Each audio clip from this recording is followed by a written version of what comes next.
Check, check.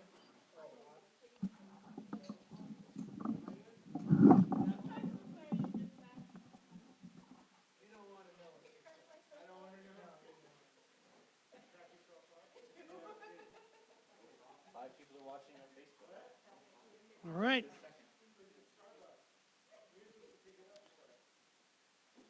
All right, well, good evening, everybody.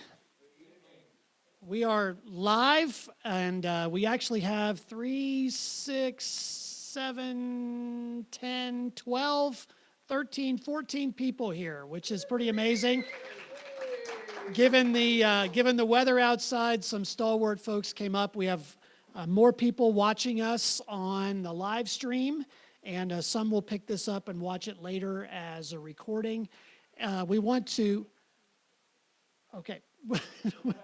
I heard my voice behind me, which is a frightening thing. But we're going to give you the opportunity to text in or to email in your questions. If you got the email from us, you can do that.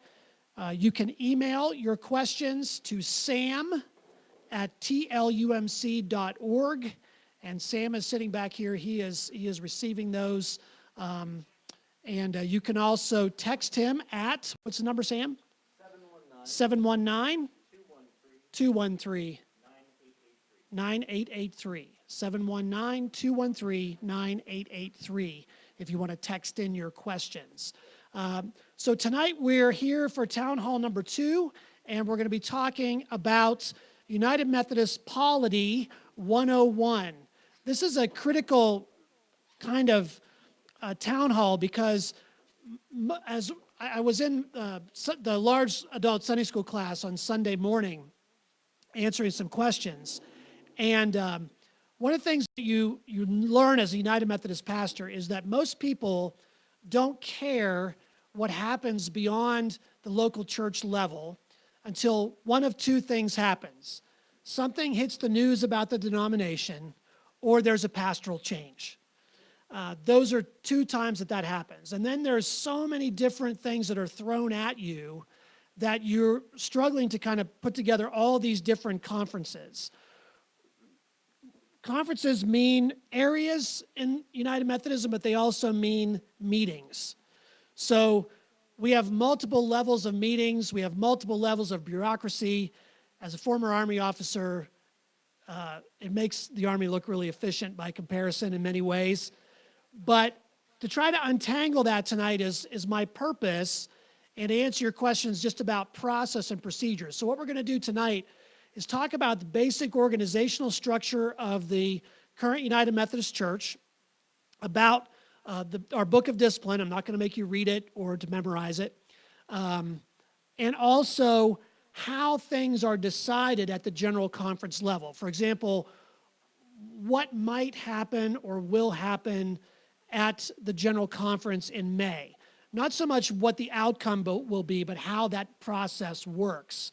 Because there will be things coming out in the media about how general conference is making decisions, and inevitably the secular news media doesn't understand how our polity works. Neither do most of our people, and so it's really important for you to have that background as we go through this. So I'm going to pray us in, and then we're going to get rolling, okay?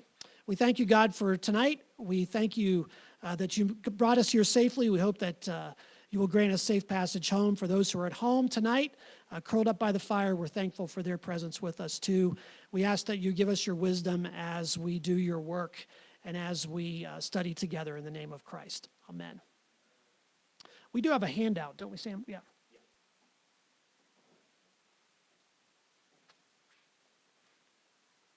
And the handout is also available on the TLUMC Next Steps, tlumc.org/next steps. That's where you can get the slides. Sam's going to try to put them up as we speak, but they might be a little small for you to read. If you want to download those, you can download a PDF and also a handout with kind of the organizational structure of the United Methodist Church.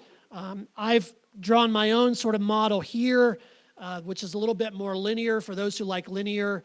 The one that we're handing out is a little more abstract and more like a Venn diagram. So if you love organizational charts, this is your night. You're going to have a great time this evening.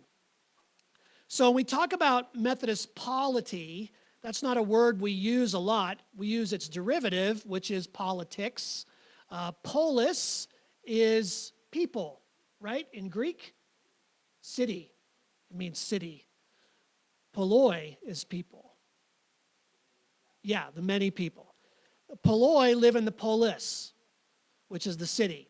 So polity, that's why I have Jason here as my Greek expert. So he's forgotten more Greek than I ever learned. But polity then is how we structure things. Politics, it's all about people and how they're structured and organized. Our law, our practice. And so the United States has a polity. Our structure, executive branch, legislative branch, judicial branch, and how an organization is structured largely determines the results that it produces. If you have a very streamlined structure, for example, the most efficient form of government is dictatorship, right? Because that's the most efficient. It all goes to one person. But it's not necessarily the best form. I once heard someone say that, and it's probably someone famous who, I can't remember who said it, but who said, democracy is the worst possible system of government except for all the others. And that's kind of where we're at, because our polity as United Methodists in many ways mirrors the polity of the United States government, so it should be familiar to us. We do not have a pope. There is no Methodist pope. There is no central bishop. We do have a bishop who is the president of the Council of Bishops, but that bishop does not make decisions that then filter down to the rest of the churches. If you're Roman Catholic, you know you've got the Pope who makes decisions, boom, it's done. That's not the way that we work. It's a lot messier. So, United Methodist polity, we use the word connectional a lot. It's connectional in nature. That's different than other systems of church governance, which are more congregational in nature. So in a congregational system, for example, an individual congregation is essentially autonomous. They may have association with a presbytery or some other area, some other larger body, but primarily decisions get made at the local church level. In a connectional system, we're part of a much larger connection between churches, and the way that our clergy are deployed, the way that we share money and mission, all those kinds of things are part of this process. So if you come from a Baptist background or a Presbyterian background, United Methodist polity looks a little different, particularly when it comes to pastoral changes. Because pastors in the United Methodist Church, because we're a connectional system, are appointed to their churches by the bishop.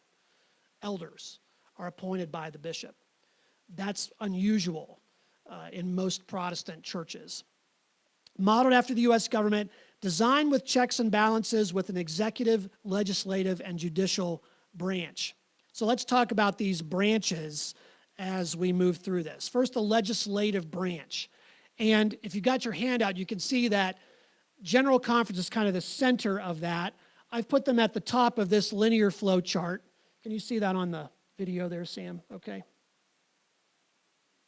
Okay. So we've got General Conference up here, which is the basic body of the church. It's the primary decision body for the entire global United Methodist denomination. And that's another part of our connection. We're also a global denomination. So all of that plays into the larger connectional system. The General Conference is the only body that speaks as the United Methodist Church. The Council of Bishops doesn't speak for the church. None of the annual conferences, local churches. The General Conference does that. And what the General Conference does is codified in our Book of Discipline, which sounds like something out of grade school that you got whacked with, right? So, wow, that didn't go. But I think we had the motivator of discipline, the paddle on the principal's office. Our Book of Discipline sounds that way. I know you fought through the snow to get here, so I'll cut you a break. But the General Conference meets every 4 years, or quadrennium. That's a great word to add to your vocabulary. United Methodists throw that around. People are always like, what is that? There's the quadrennium, which is every 4 years. So our presidents are elected for a quadrennium. Use that and amaze your friends.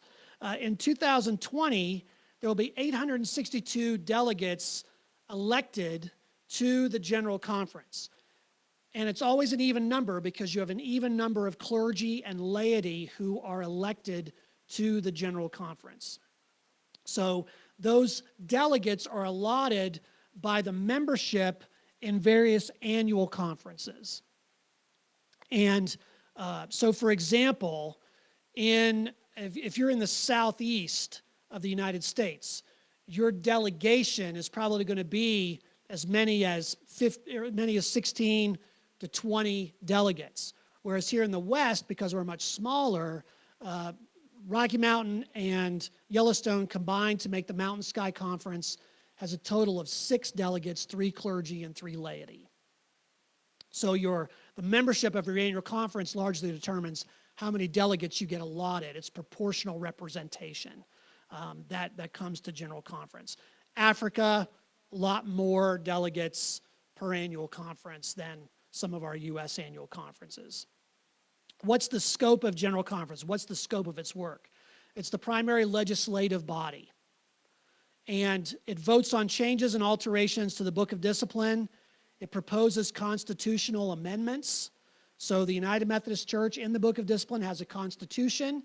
Just like in the U.S., you need a 2/3 vote to change a constitutional amendment. It defines the powers and duties of clergy, conferences, and congregations.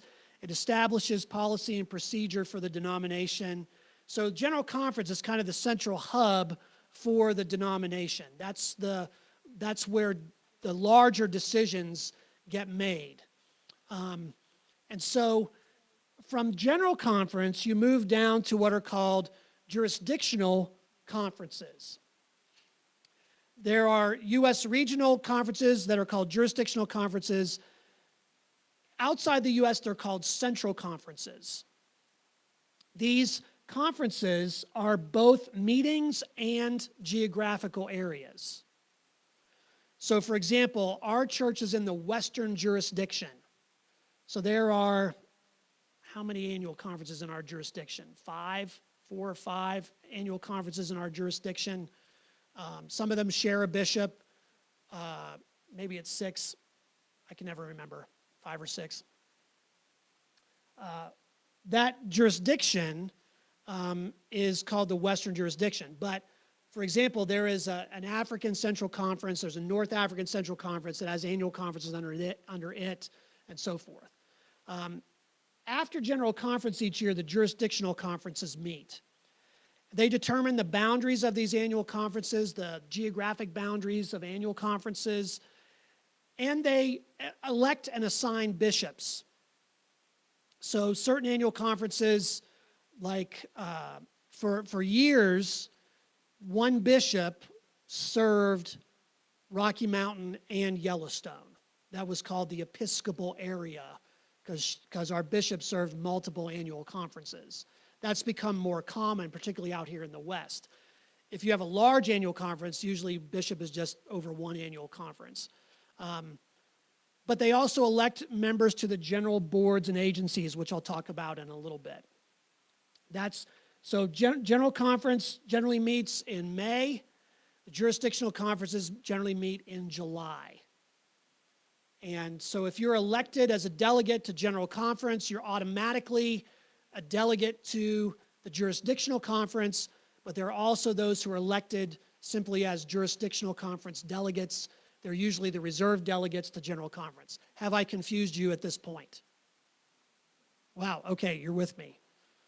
So here's for example, a scope on this slide of how the jurisdictions are broken out in the various annual conferences in the United States. Now, this is a little bit outdated because you see Rocky Mountain and Rocky Mountain and Yellowstone are now combined as Mountain Sky Annual Conference. But you can see these geographic regions in the U.S. and how they break out. So look, for example, at North Texas. Looks like a tiny geographic area compared to what we have, but they have, I can't tell you for sure, but I'm sure they have more United Methodists than we do in our entire jurisdiction. We have or in our annual conference. We have about 30,000 United Methodists in the Mountain Sky Annual Conference. And we cover, as you can see, 4 states and 1 church in Idaho. Geographic distribution is a real thing. So let's talk about annual conferences, because this is the entity to which we relate the most directly as a local church. Annual conferences are regional conferences within a jurisdiction. And guess what? They meet annually.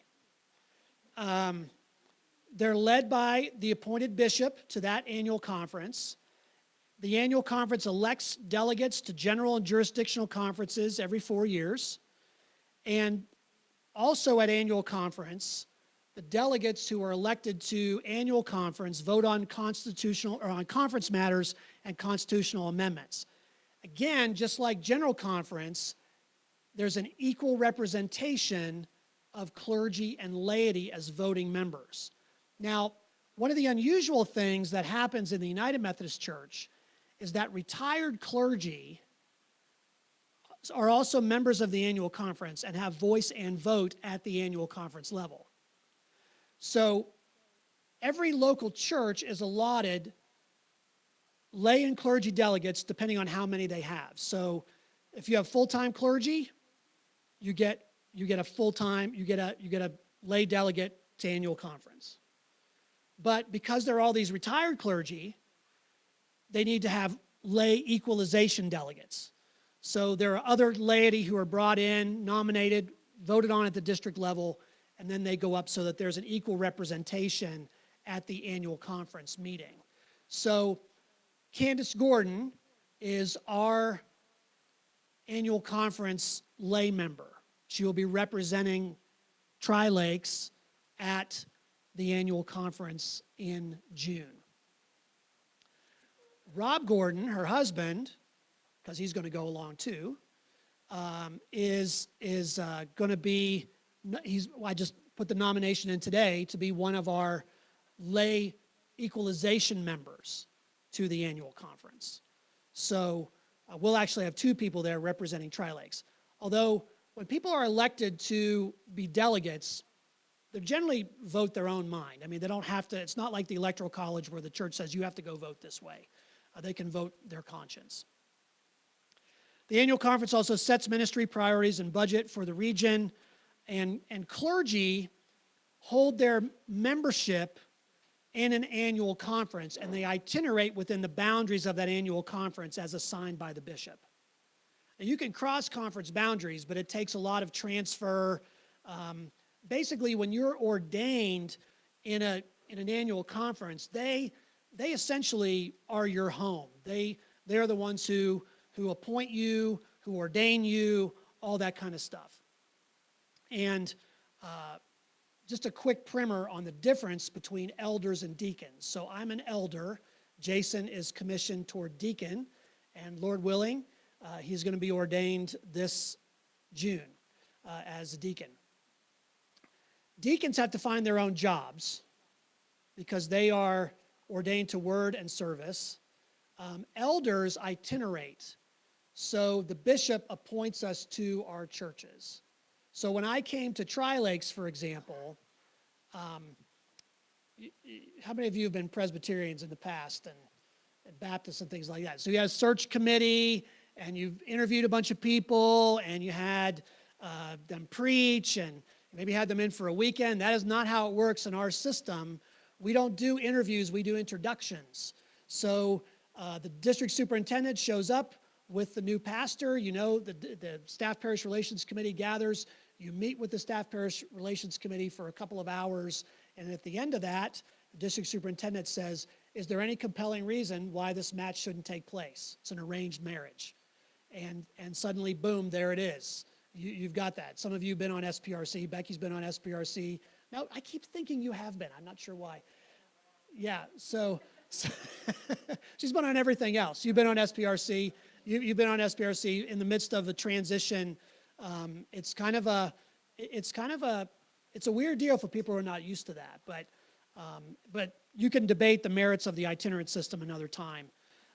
But underneath the annual conference is the district. So an annual conference is that region, and then there are districts. That is the regional subdivision that brings churches together in shared mission and ministry that's administered by a full-time district superintendent. So, for example, our district superintendent has 59 churches, I think that's correct, that he is overseeing at any given time. And then it comes to the local church, where laity hold their membership. And we elect one lay member to annual conference, as many lay members as there are full-time clergy. So, general, jurisdictional, annual, district, local church. With me so far? All right. Let's talk about the executive branch.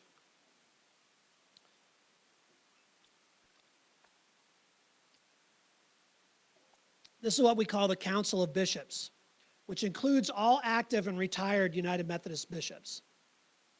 Bishops in the United Methodist Church are elected for life.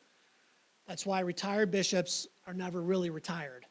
They have voice and vote in those meetings. So I want you to imagine the board of a major corporation where all the retired CEOs can come and vote. It's kind of an interesting dynamic. They provide oversight and vision for the United Methodist Church.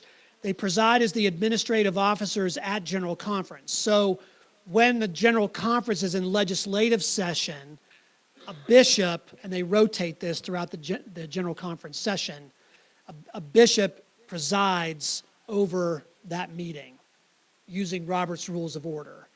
And you hope that there's a parliamentarian up there. We had a really good one in February, a really good parliamentarian to keep things on track. Because if you know anything about Robert's Rules, it really requires a lot of finesse to be able to use it correctly. Bishops may also call a special session of the General Conference, which is what happened in February. That was a special called General Conference. The College of Bishops then, so you have the Council of Bishop, which is all the bishops. The College of Bishops are all the bishops within a particular jurisdiction. And those bishops are primarily accountable to their colleagues in that College of Bishops. So if a bishop is brought up on charges, for example, they would be judged by their peers in the College of Bishops in the jurisdiction, not by the whole Council of Bishops. Does that make sense? Let's talk about the judicial branch. Does this sound familiar? 9 members on the church's Supreme Court, elected by the General Conference, consisting of clergy and laity. No bishops serve on the Judicial Council. What the Judicial Council does primarily is to rule on the constitutionality and legality of decisions made by the General Conference and by annual conferences and jurisdictional conferences. So for example, an annual conference, a bishop makes a decision, someone can request a ruling of law on what the bishop rules on at an annual conference session. That automatically gets appealed to Judicial Council. They determine the legality of it and pass down their ruling. Judicial Council meets twice a year. They usually have a pretty extensive docket over 3 or 4 days. They go through all of those cases that come up, and they render judgments on those cases. And they're the final court of appeals in the church's judicial system, just like the Supreme Court is in our governmental system. Support structures. That's where we get to the general boards and agencies. The general boards and agencies were designed to equip annual conferences and local churches to provide ministry guidance throughout the world, and they're constituted by general conference. So here's a list of the general boards and agencies that we have. Church and Society. The Church and Society headquarters the building is right next to the Supreme Court in D.C. They are the ones who do political activism. They lobby Congress. They are looking at social principles, all those kinds of things. That's the Board of Church and Society. Discipleship, that's located in Nashville. They look at the discipling ministries of the church and try to research the local churches in that way. Global Ministries is the mission arm, looking at the larger mission, the global mission of the church and its funding. Higher Education and Ministry deals with colleges and universities that are United Methodist related, also students, scholarships, credentialing for seminaries, all those kinds of things come through the Board of Higher Education and Ministry. They also are the ones who endorse chaplains for the military. So you have to be certified through the Board of Higher Education and Ministry. Pension and Health Benefits, which changed its name to WestPath, fairly self-explanatory. They negotiate and work with the pension and health benefits for the denomination. Archives and History, also self-explanatory. Christian Unity and Interreligious Concerns, how the United Methodist Church relates both to other Christian bodies and to other religious bodies. Commission on Religion and Race deals with racial issues and racial reconciliation within the church and outside the church. Commission on the Status and Role of Women, also known as COSRO, you'll hear them referred to in that way. They are the ones who ensure equality between men and women within the church. United Methodist Men, which is, we don't have an official chapter of the United Methodist Men here. We call ourselves United Methodist Men, but we're not constituted in that way, which is okay. We don't need more layers of organization to make pancakes and have fellowship. Finance and Administration, which is also self-explanatory. Communications, this is where Joe works, Joe Iovino. The United Methodist Publishing House, which publishes our official things that are part of that. So a lot of these different boards and agencies funded by our apportionment dollars that we pay to the general church. So when you think about where does Tri-Lakes United Methodist Church fit in this larger scheme, we are Tri-Lakes United Methodist Church, part of the Pikes Peak District of the Mountain Sky Conference of the Western Jurisdiction of the General Conference of the United Methodist Church. So now you know. Questions so far? Do we have any coming in, Sam? The only one that's coming so far was, who votes for delegates from our conference? I answered that for you. That members of the annual conference, equal number of clergy and lay people nominate and elect delegates to general conference. Right. Yeah. And those elections for delegates to general conference are runoff elections. So clergy vote for clergy, laity vote for laity.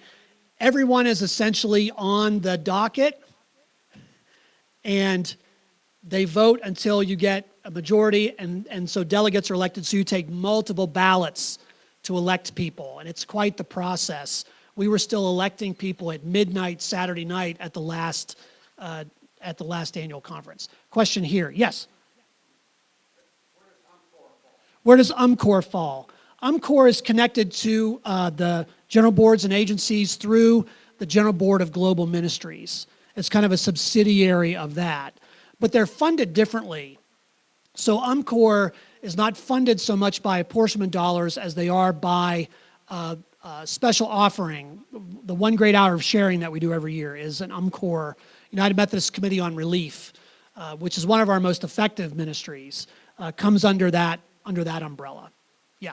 So there are a number of Methodist hospitals. Methodist hospitals, Methodist universities, all of those generally relate primarily to the annual conference in which they're located.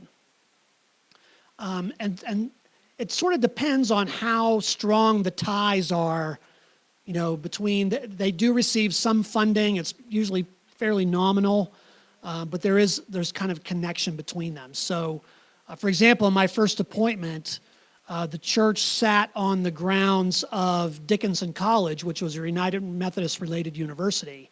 And it was a United Methodist church on the campus of a United Methodist related college. But if you ask people, they would be like, well, we're not a church college. Well, yeah, you show up on our official stuff. They had no clue. So some use it more than others. McMurray, which is United Methodist related, they're pretty proud of that, right? So where Jason went to school, they're much more connected. So there are various levels of connection. Schools, hospitals, children's homes, orphanages, all kinds of things that we have 13 official seminaries. All of those relate, a lot of them through the General Board of Higher Education, but also to the annual conference in which they're located. Any other questions before I move on? 84 online viewers. Pretty good. That's great. Welcome. Staying warm. All right, let's talk about this book of discipline. Okay. This is the Doctrine, Bylaws, and Constitution of the United Methodist Church. It can only be modified by the General Conference. And any United Methodist Church member, church, or conference may submit legislation to General Conference to alter the book of discipline through the legislative process. Now, there are certain parts of the discipline that can't be changed because they're under what's called the restrictive rule. Primarily, our doctrinal statements are under the restrictive rules, so you can't just submit a petition to change those. Constitutional things that affect the constitution of the church require a 2/3 vote of all the annual conferences in order to be approved, which is why constitutional changes have a very high bar. But for things that are not constitutionally driven, anybody can submit a petition and it gets voted on through the process of General Conference. Now, this always makes me think of Schoolhouse Rock. I'm just a bill. Yes, I'm only a bill, and I'm sitting here on Capitol Hill. Anybody know what I'm talking about? That's how I learned government Saturday morning in between Bugs Bunny and Scooby-Doo, and that's how I learned my multiplication tables and all that kind of stuff through Schoolhouse Rock. I'm going to take you through the process of what happens when one of these petitions goes to General Conference. Many of them to die and never be seen again. But here's what will happen at General Conference 2020. So dates are May 5 to 15 at the Minneapolis Convention Center in Minneapolis, Minnesota. It generally moves around. There have been attempts over the years to do them internationally. It's a little more difficult logistically, but this one will be in Minneapolis. There'll be 862 delegates. The breakdown of elected delegates, 55.9% from the U.S., 32% from Africa, 6% from the Philippines, 4.6% from Europe, and the rest from churches that have concordat agreements with the UMC, like the Puerto Rican Church. So the Puerto Rican Church isn't officially United Methodist, yet it still has representation at the United Methodist General Conference. Don't ask me deep questions about that because I'm not sure I fully understand how that works. I need my friend Joel Kershaw here, who's the Polity nerd, who would do a much better job at this than I would. But that's a small percentage of the people who are there. Primarily U.S. and Africa, those are the two major players on the stage. General Conference work, you can see it's 10, 11 days. It's divided generally into two phases. There's the legislative committee phase, where all of this legislation comes in and is categorized and assigned to different legislative committees. So think about Congress, Ways and Means, Armed Services Committee, all these legislative committees. Same thing happens at General Conference. You have some that are on doctrine and order, some that are on social principles, some that are on different sections of the Book of Discipline have different legislative committees. And so delegates are assigned to those committees, and then those committees, when they gather, they elect out of their body someone to be the presider for that particular legislative committee. So the first part of General Conference, the first several days, is simply these legislative committees meeting for hours on end, working through this legislation that comes to them. And the legislation is always published early on. So, and you can read it online. If you're so inclined, you can read all the legislation that is coming before General Conference. So if you're elected as a delegate to General Conference, you automatically get a ton of homework. There's a book that is published called the Advanced Daily Christian Advocate that contains all of the legislation. It's thick, and you've got to read through all of that because you don't know what committee you're going to be assigned to. Well, I guess you do once you're assigned. You're assigned to a particular committee. But then you also have to read the other stuff because if that stuff makes it out of committee to plenary session, you need to know that legislation as well. So the legislative committees debate and vote on the legislation related to their committee area that's been submitted to General Conference. And the legislative committees can debate this legislation, they can amend it, they can approve it, they can combine like things together, or they can outright reject them for recommendation to the full body of the General Conference. So this is the first hurdle that legislation has to pass. It has to pass committee before it can go on to the next level. Rick? Generally speaking, they can, but most of the time they don't, simply because they've got to deal with it in some way. Yeah. They can recommend to the General Conference, but they try to get through all that work as much as possible. So items that gain a supermajority support in committee can be placed on what's called the consent calendar and voted all at once in plenary. So if you have a lot of boilerplate items, for example, about, minimum salaries, or this happens at annual conference all the time, minimum salaries, pension support, those kinds of things, general agreement on, they go on a consent calendar, and the plenary will vote all those pieces of legislation on the consent calendar as one body. Do we accept the consent calendar? Okay. Now, anyone can move, if they want to debate a particular item on the consent calendar, they can debate it, and if the body votes on it, the plenary votes on it, they can have it removed from the consent calendar in order to be addressed in the main body, in the plenary session. But generally, consent calendar is kind of boilerplate stuff that's made it through committee with no problem. So the legislative committees do their work. They submit this legislation, and it then goes to the plenary session. And the delegates then begin to debate, and they vote on them in the larger body. Voting is done by the individuals. So everybody gets a voting device. It's very high-tech now. Although we had voting devices at annual conference this year, which were a little screwy because on the first vote they took, which was kind of a sample vote, I think the total percentage of votes was 113%, which sounds a little like Tammany Hall voting, vote early and often, but I don't know how that happened, but there was something goofy about that. But generally, voting is done electronically using digital voting devices. Delegates aren't required to vote as representatives of their church or annual conference. They may vote their conscience. So this is not an electoral college kind of thing. You're going to represent us. You've got to vote this way. Now, what delegations will do is get together and say, on this particular legislation, we all want to vote this way.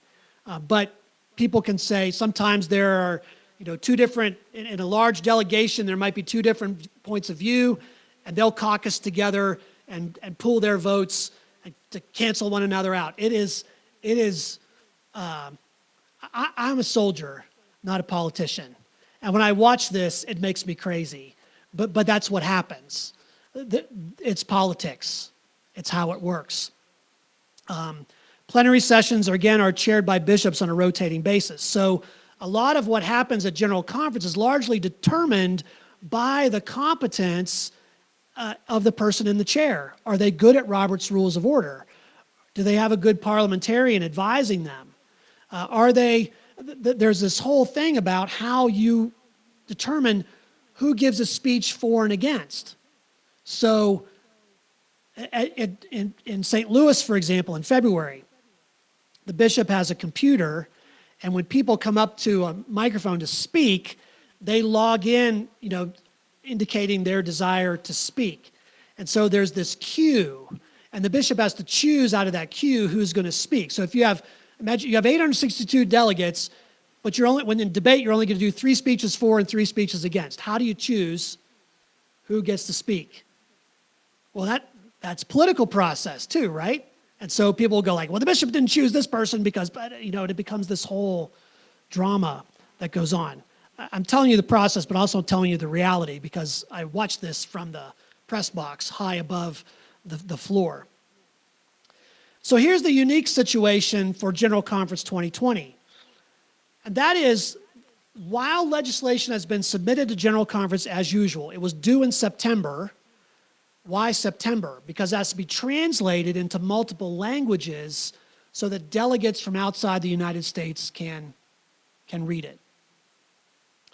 So you have all these different plans for the separation of the denomination that were submitted in September.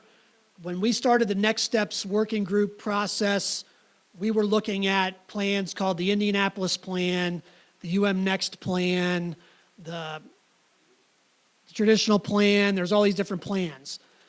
So all of those get submitted in September. But subsequent to that, as we talked about in the last town hall, a group of people who represent various caucuses within the United Methodist Church submitted an agreed upon protocol for reconciliation and grace through separation, which is a very interesting name for this particular legislation. But we call it the protocol. And it's been submitted with the idea that if passed, it would supersede most of the other legislation for the 2020 General Conference. So, for example, if you bring the protocol in and you get it on the agenda first, you vote on that, a lot of this other legislation now becomes moot. You can move past it. So in order for that to happen, delegates of the General Conference have to vote to suspend the rules to take up this legislation as a committee of the whole near the beginning of General Conference, where it will be debated and voted upon. Now, before that happens, because it's past the September deadline, an annual conference has to, within 45 days, recommend this legislation to the General Conference in order for it to even be considered. So I believe there are 5 annual conferences that are going to meet in special session to make sure that this legislation gets to the General Conference. Here's the issue. They are free to amend, change, alter that before they send it up. So you've heard us talk about the protocol, and a lot of people think, well, that's a done deal. No. What you have, this is a Bob Kaler metaphor, so take it for what it's worth. What you have is a ticking bomb. And in every movie where there's a ticking bomb, and having someone who's built bombs and fired them at targets, you have multiple wires. And if you're going to defuse this bomb, you've got to cut these wires in a particular sequence. If you cut them out of sequence, if you let it time out, so there are a lot of things that could go wrong. It takes a lot of steps to get to finally cut the red wire and make the clock stop. So there's a lot of moving parts here that can be done at any level, from the time these annual conferences vote on the protocol to send it forward to when it hits the floor of General Conference. There are a lot of things that can happen that can alter this deal. okay? So if it's passed, now, I didn't modify this, so the second bullet is not completely accurate. I'll tell you that up front, because this week, the actual legislation for the protocol came out, which makes a lot of this kind of impossible for it to happen. Originally, we thought that if the protocol passed, the General Conference would adjourn, Traditional United Methodists would exit, and the United Methodist General Conference would reconvene as the post-separation United Methodist Church. Then they would deal with any related legislation. The way that the legislation for the protocol is written does not really permit that to take place. There's a longer timeline now for them to reconvene. They're going to have a special session of General Conference in order to do that work, because you can't automatically dismiss delegates who were elected by their annual conferences to come and represent them when those delegates don't know how their annual conference is going to vote on the separation protocol if it passes. Snip, snip, okay? If the protocol does not pass, the process outlined previously would continue with legislative committees and plenaries. And lots of drama. Yes? Is there a judicial review to determine whether or not this is a legitimate or constitutional? Yes, great question. So the question was, is there a judicial review of this to make sure that whatever is passed is constitutional? Let me back up a few years to 2012. 2012, the big issue was a restructuring of the boards and agencies called Plan UMC. Debated, wrangled over, voted on, passed. Amazing. Everybody kind of applauded, said, look, we did a great job. I leave a few hours early to catch my flight home. I get a text. All that legislation ruled unconstitutional by the Judicial Council. So 2 weeks and $9 million worth of work blown up. This time, the Council of Bishops has requested a judicial review of the protocol legislation prior to General Conference to determine issues that may be problematic. So, trying to do it in advance. Now, that does not guarantee, because again, the General Conference can alter it in any way, and any alteration they make automatically changes that dynamic. So you've got to determine whether now it's still constitutional. So, not too many years ago, one of our United States House of Representatives famously said, we need to pass this bill, this legislation, in order to find out what's in it. So, did that happen in this case? So the question was, someone in the U.S. House of Representatives once said, we need to pass this bill so we can find out what's in it. You're referring to the Affordable Care Act, I assume. I am. Yeah. So this is not as extensive as the Affordable Care Act. You can read it in 15 minutes, not 15 days. But I do think that it's incumbent upon the delegates to seriously. And the protocol legislation was released on Friday. So already people are going through it with a fine-tooth comb. So I don't think it's quite the same thing. But there is a lot of detail, an incredible amount of detail that has to be brought through. And there are detail-minded people who look at every word and its placement, because everything has ramifications beyond itself. So I don't think this is that case. I think this will be the most scrutinized legislation that's probably ever been brought before the General Conference, which is why it has multipartisan support, but ultimately it's only the delegates on the floor that will vote it. The bishops don't vote it, nobody else votes it, only the delegates will vote it. So it's incumbent upon them to be educated about it. The second bullet up there,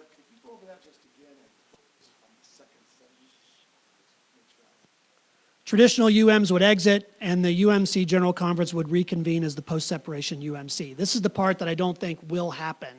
I think what would happen if the protocol passes is that the General Conference will deal with other legislation that is not related to that, because you'd still have those delegates all sitting there.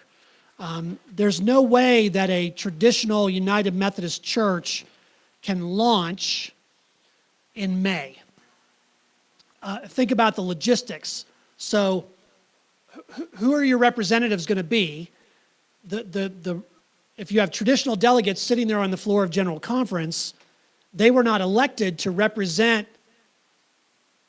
an annual conference in the new church. They were elected to represent an annual conference in the existing church. And are those the same delegates you want to have at a convening conference of the traditional church? Plus, there are a lot of other people. You've had the Wesleyan Covenant Association, which has drafted lots of things like a new book of discipline. They've elected their own delegates to their own thing. Do they get to represent? So there are transition issues that all have to be worked out. So the earliest that the traditional side could actually meet to convene and begin the discussion about a new denomination and what that looks like would be the fall of 2020. The same thing on the post-separation UMC side. So there were a lot of people who thought, well, protocol passes, traditionalist delegates leave, suddenly we can vote to remove the restrictive language about human sexuality in the Book of Discipline. Boom, we can do that in Minneapolis, and it'll be done, and we'll know exactly what's going to happen. I think everybody would love for that to happen. I know centrists and progressives would. I think traditionalists would too, because that clearly defines the difference between these two bodies. However, that's not going to be able to happen either, because you still have all these delegates sitting there, and they're going to have a special convening conference as well to change the Book of Discipline in the way that they want to do that. So I'm trying to imagine if by some miracle this passes within the first 3 days of General Conference, what we're going to do for the next 7 days that we're in Minneapolis. How is that going to work? What's that going to look like? That's the X factor. Nobody really knows about that. Here's my gut feeling. Based on experience, it sounds pessimistic, but what is a pessimist but an optimist with experience? I think this is going to be fought down to the wire. I think there's going to be a lot of change, debate. I do think this General Conference, people are generally coming with the idea that we have to settle this once and for all. This is high noon, Gary Cooper, we got to get this done. I think there's a general feeling about that. But it's not the idea that they want to get it done, it's the how and the process by which that happens. Again, snip, snip. So I think it's going to take longer than 3 days for that to happen. Of course, if you spend all your time on this, then you're not dealing with a lot of other things that need to be dealt with. So, plus you've got worship services in there, you've got orders of the day, you've got all kinds of other stuff that's happening at General Conference. So you will be able to watch it if you're so inclined. They live stream it. Not the legislative committees, but the plenaries. You can watch the plenaries online. So what my hope is that while I'm at General Conference is I'm going to give a daily update. I'm going to do a video every day. I'm going to blog about it. And I want to be able to tell you, like, you want to turn on for this. Or this will make you want to ram your head through a wall. You want to watch this instead. This, if you're sleepy, this will put you right out. No, this is where the high drama is going to come. I want to try to direct you to that. If you're wondering, now would be a good time to turn on the live stream. And I know the staff here will be watching it, and so if you ever want to come up here and where we have really good high-speed internet and watch it, you can do that. But we'll make sure that you know when things are happening and how they're happening. Question? Doesn't each local church have to vote before anything can happen? So at General Conference, you wouldn't get out of who's going this way. decision up there doesn't really, I don't quite understand the question, but yeah, no each local church have to vote before anything can happen. Doesn't each local church have to vote before anything can happen? No. The sequence is that General Conference makes its decision. If it passes the protocol, churches have until 2024 to make a decision about where they want to affiliate. So there's no immediate need for a vote. Some churches may do that, others may wait. Here's the thing. If you say, we want to vote on this as soon as the gavel drops on General Conference, the problem is you don't know yet what those organizations are going to look like. You're going to have an idea, but you're not going to know precisely what they look like. To me, it seems prudent because you could not make the move to that new denomination until 2021 anyway. So it makes sense to say, let's look at our options. As I said to the Sunday school class yesterday, you have an option to move to a new denomination. You also have the option to stay where you are and be with that denomination. You have also have the option to stay with that denomination and be different than the rest of the denomination. You have all kinds of options that you've got to weigh when you do this. So please don't think this is a foregone conclusion, because you don't know yet what the options are. And the only option we know that's going to be difficult is if you choose not to play in any of these things, because that's going to cost you according to the protocol. If you want to go independent, that's when a lot of financial obligations kick in. So it really makes sense to say, let's look at all the possibilities before we make a jump. Because here's the thing. I said this to the class yesterday too. How many of you, before 6 months ago, were even thinking about this stuff? Most people not thinking about it at all. How many of you could name our district superintendent? Yeah. You don't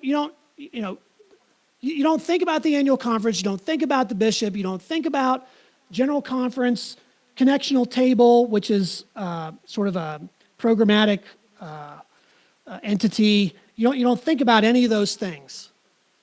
You care about what happens here, right?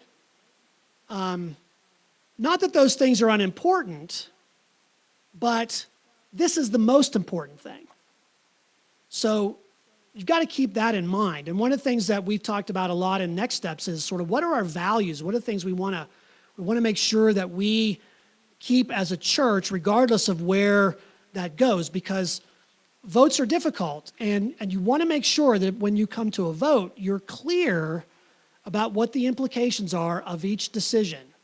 You can't go off half-cocked. And I have told tons of churches and pastors this, because everybody wants to hip shoot. We're done with this, or we're going to do this, or we're going to do that. We've already decided. I heard that from a church, recently. We've already decided what we're going to do. Did you hold a vote? No, we just decided. Well, I bet all your people don't know that, and there's something you got to do. We're going overboard here, wanting to make sure that everybody's got this happening. One of the things that we're trying to arrange for our next town hall is to have my friend Kent Ingram come. And Kent is a centrist. He's on the other side of some of this from me. But we've been good friends for years, and we want to be able to have, so you can hear that side of the house. So okay, what's his preferred future for the denomination? That's an important part. You need to put all that into the mix. So, and then there are folks who are even more progressive. We need to hear that voice too, so that here's the whole range of options that we have. That's really important. So, What will happen post-protocol? Book of Discipline will be retained and altered by the post-separation UMC. Some people have asked, well, why doesn't the UMC just dissolve? Well, that's very difficult to do as a legal entity. There are too many things that are tied up in that. All the boards and agencies would stay with the post-separation UMC. Traditional denomination could participate in them on a contract basis, not basic, but especially Westpath, the Board of Pension and Health Benefits. The new traditionalist denomination would draft its own book of doctrine and discipline. Draft of that's already in process. So where do things stand right now? The protocol legislation is being presented to General Conference. Legislation's written. There are 5 annual conferences going to send it up to General Conference. But you can read the Advanced Daily Christian Advocate. I put a link there where you can download that as a PDF and read away to your heart's content on all the other things that are coming before General Conference. It's actually kind of good for you to browse through it just to get an idea of the kinds of things that come forward, because they're anything from resolutions on climate change or things like that to changing the Book of Discipline to, 1,000 other things that are a myriad of things, because anyone can submit legislation. So you see all kinds of very interesting things in the ADCA. But I encourage you just to even just go kind of scroll through it just to see the kinds of things that are there. Okay, that's the content. Any other questions? Do we have any other questions coming in from?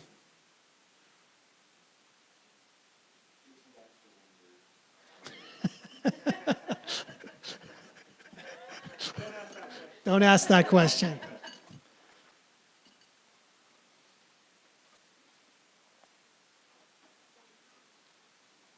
Yes, Becky.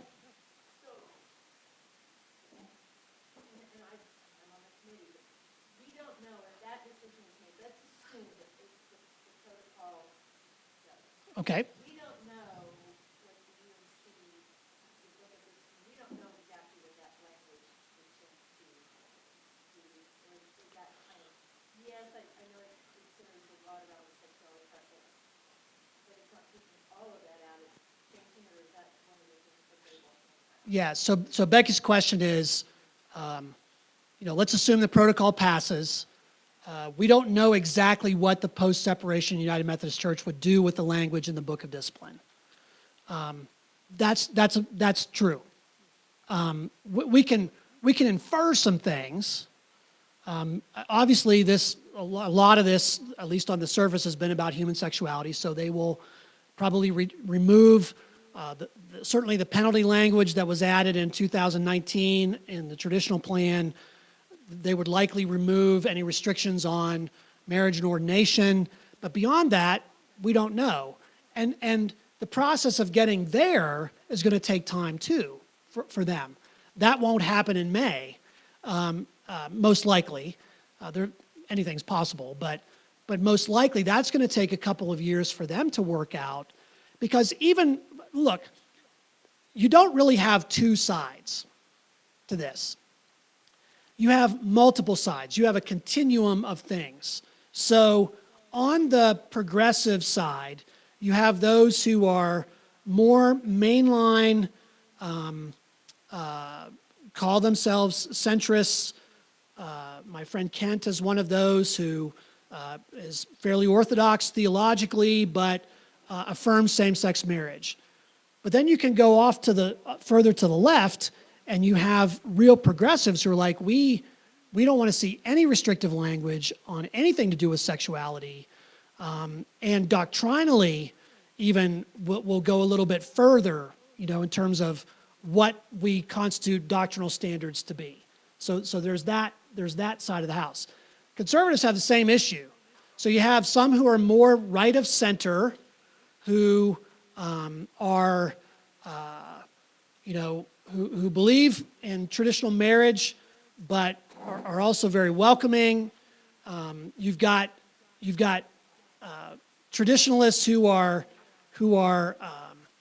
to go slower. They don't want to see a whole lot of change. They don't want to change, you know, the appointment process, and a lot of other stuff that's proposed in the WCA Doctrine and Discipline, you've got some conservatives who are really, we call them Metho-Baptists, because they're really more Baptist than they are Methodist. And then you've got people who are way off the edge to the right. So everybody has their lunatic fringe, right?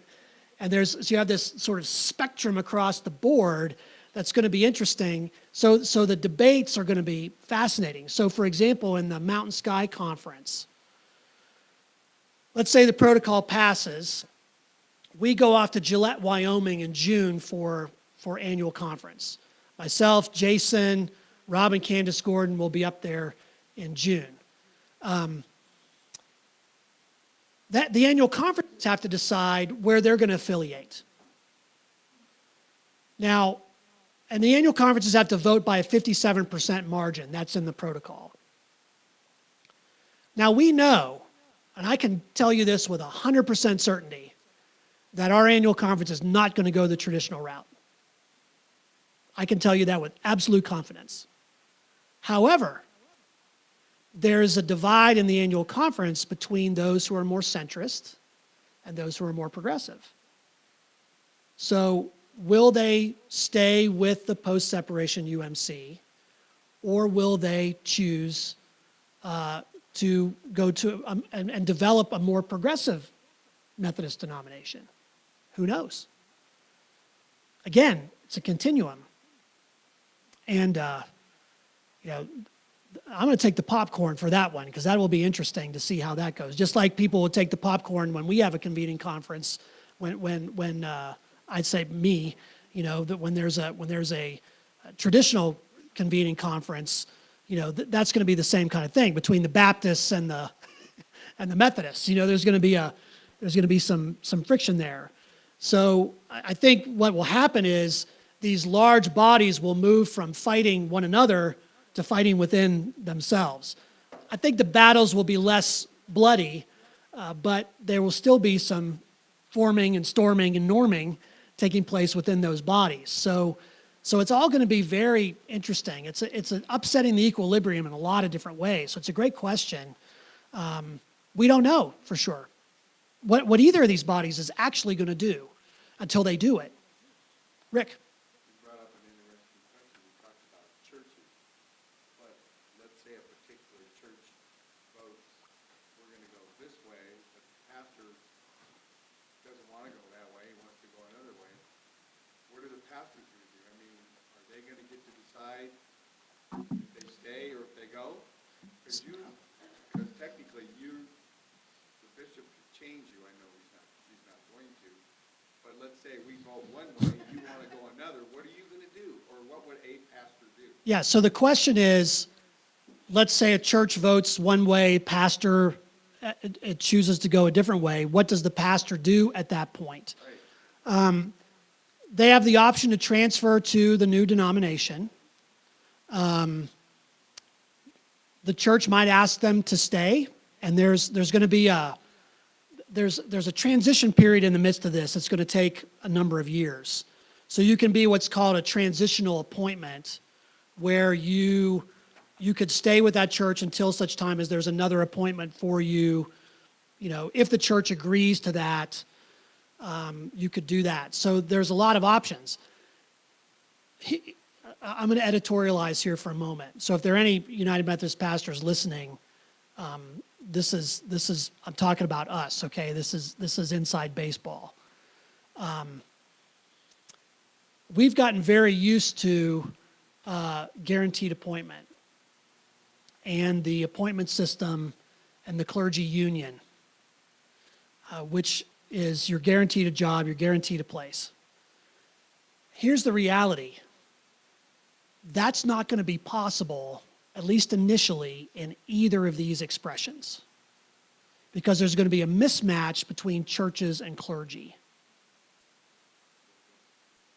Yeah, and it's going to run both ways. Different conferences, different regions are going to have different sorts of processes.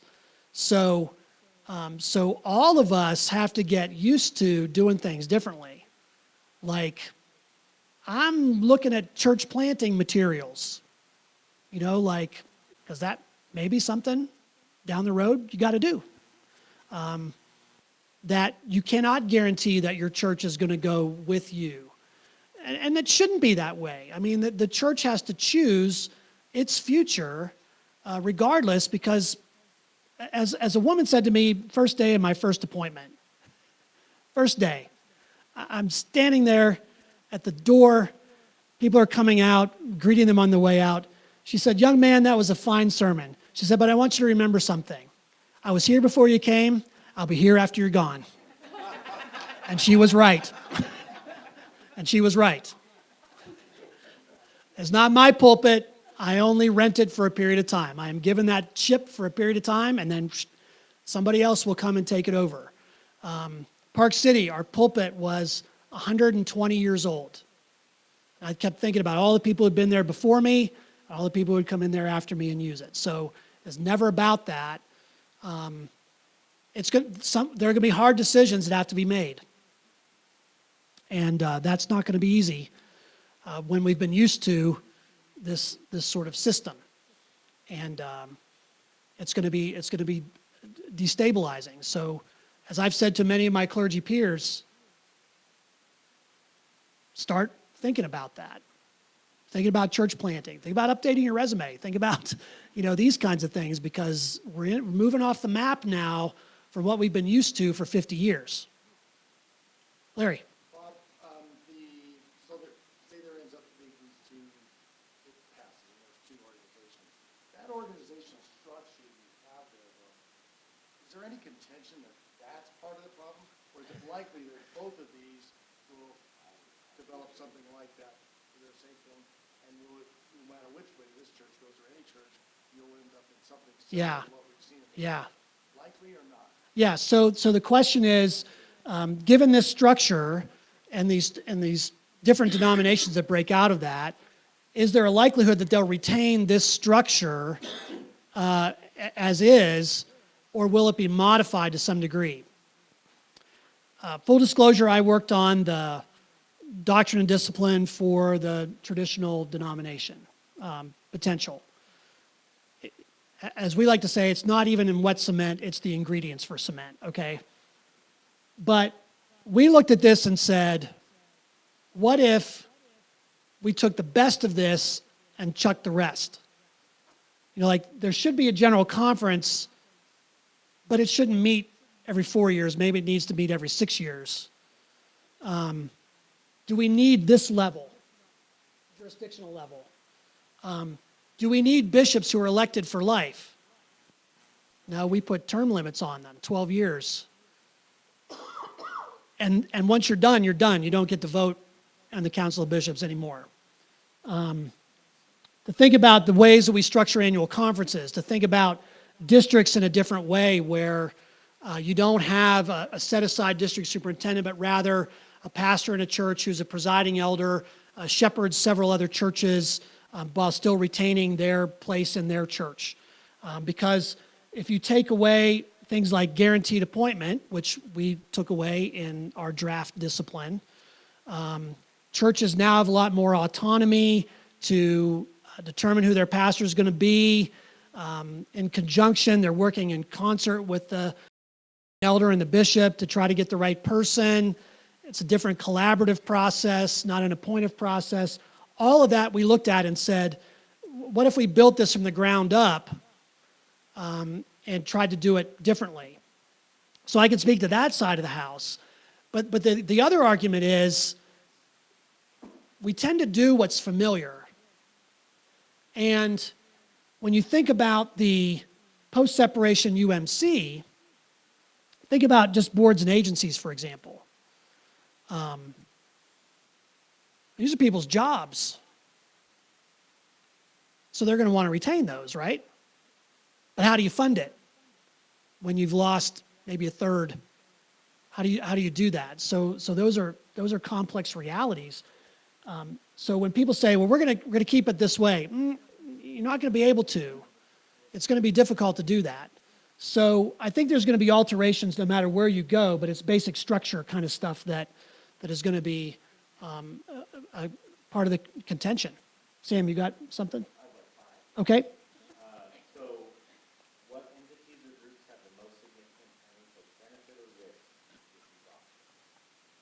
What entities have the most significant financial benefit or risk in these options?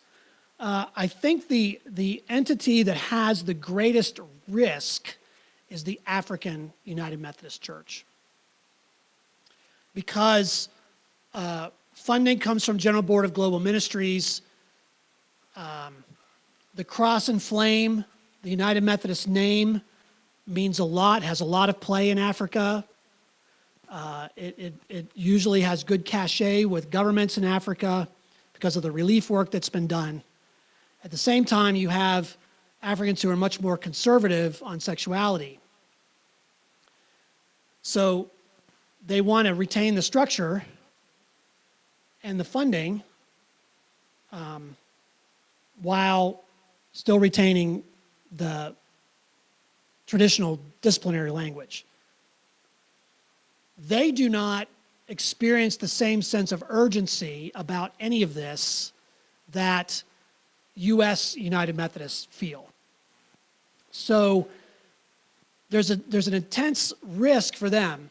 As one African delegate put it, he said it's like you're a child in a divorce and the parents are fighting over the children. His words, not mine. My experience of my African clergy friends is that they are fierce preachers of the gospel. You know, that's what they really care about. But they're patient.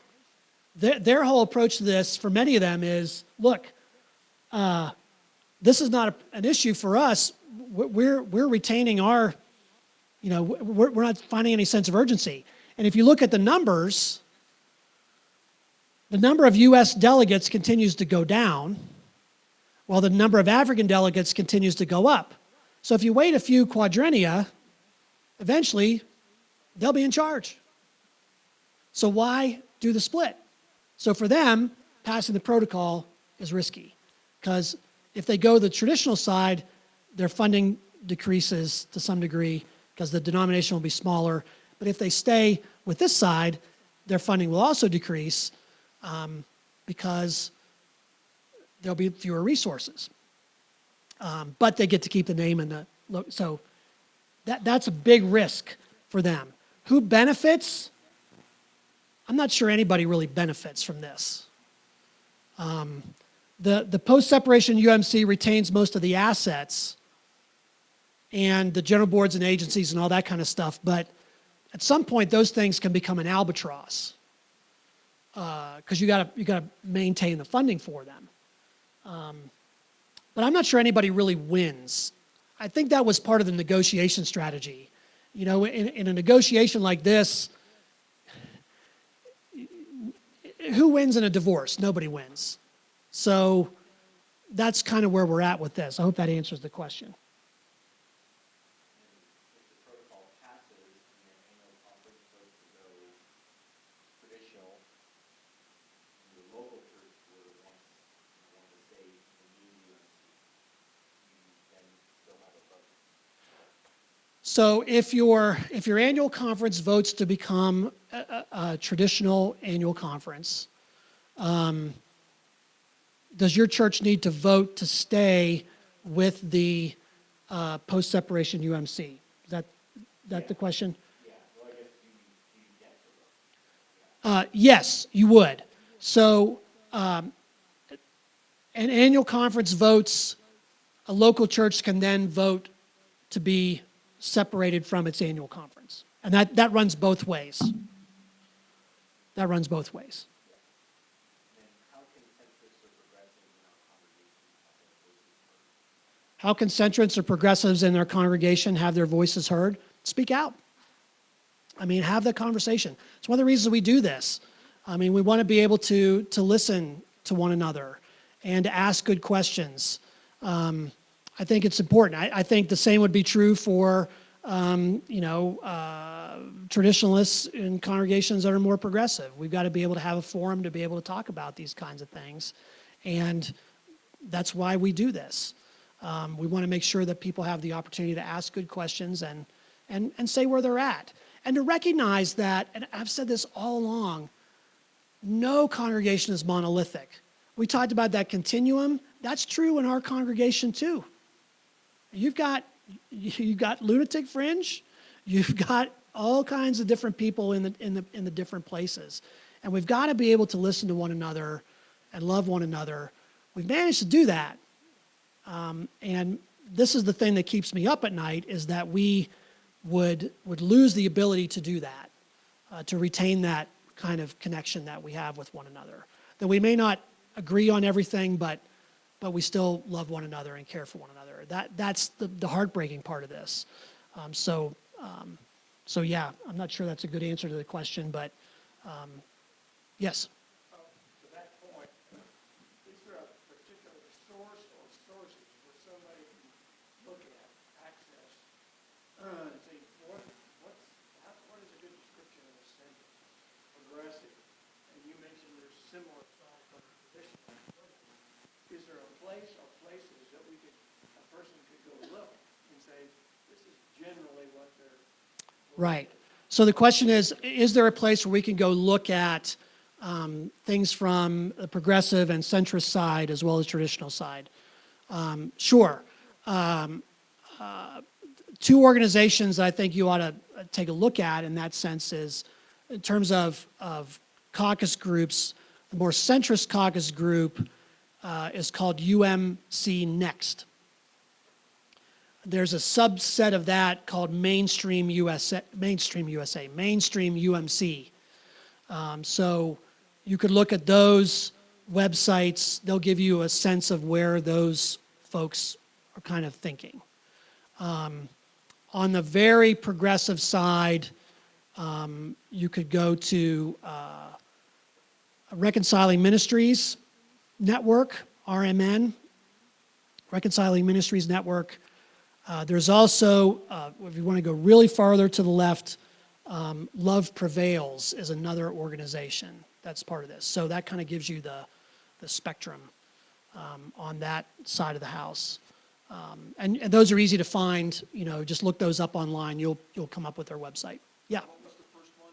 First one was UMC Next. And Mainstream UMC. Those are two ways to look at that. Traditional side, Wesleyan Covenant Association, Good News, and Confessing Movement, and then Institution on Religion and Democracy. Institute on Religion and Democracy, IRD. United Methodist is basically Next. Yeah. Yeah. Bob, this isn't a question as much as a comment. I hope people understand that our next step task force is not trying to sway anybody one way or the other, but trying to get out the information so people can make their own decisions. And I really like your approach to this, because I don't get the feeling like you're trying to sway, you're not trying to tell this church what to do. That's going to be up to the individual members, and our next step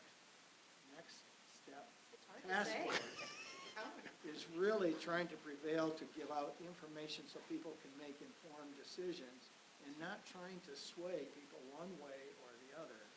And I think that's an important thing for all of us to understand.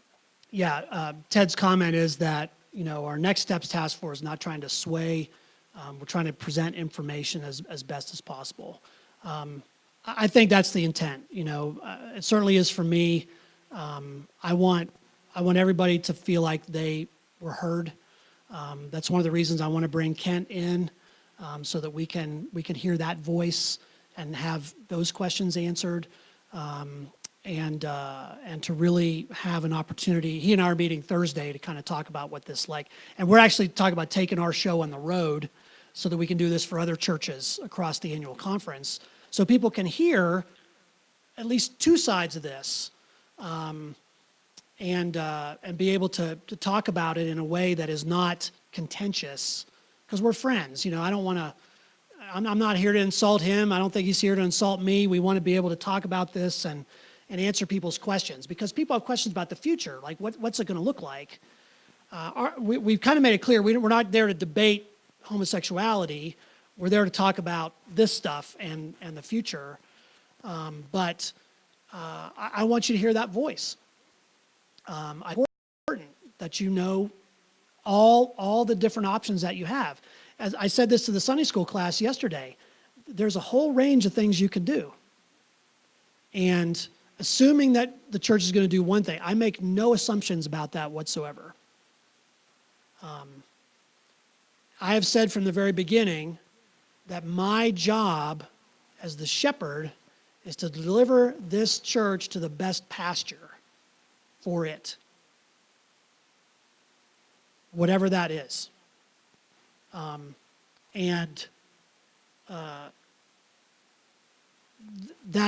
That's a delicate balance. It is tiptoeing through a minefield. Obviously, I have position. I have theological convictions. I have all those kinds of things. That's no secret. But I lead a church of people who think in different ways. I mean, there are people in this church who think I'm really conservative. And there are people in this church who think I'm really liberal. And that's probably exactly where you need to be. Because the gospel cuts in between all those things and goes beyond them. I'm a registered independent politically. So when people say, well, you're just a Trump supporter. No. Or you're just a Democrat. No, I don't. That's Caesar.